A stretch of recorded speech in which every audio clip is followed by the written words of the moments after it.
miala any koa raha mahalala raha. Lazina koa ty paoziny sy reo moa ny tagnany sy ny vavany. Ao fa horiatako le avy eo.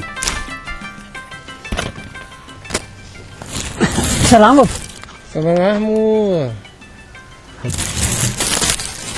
Misy mahay mivanga-entina reo mitapim-bava tahaka ty. Minga mandriandriana siky. Sy reo moa zao leky ny tagnanao ko sy ny raisiny amin'izay mihatona iny hekana. Tena samba izay mihisy. Fa ny coronavirus dia aretina mifindra amin'ny alalan'ny pitodrora sy ny fifampiasohana.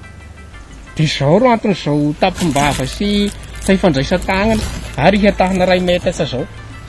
Le ny tena izy aza dia tokony hihiboka an-dragno mihitsy.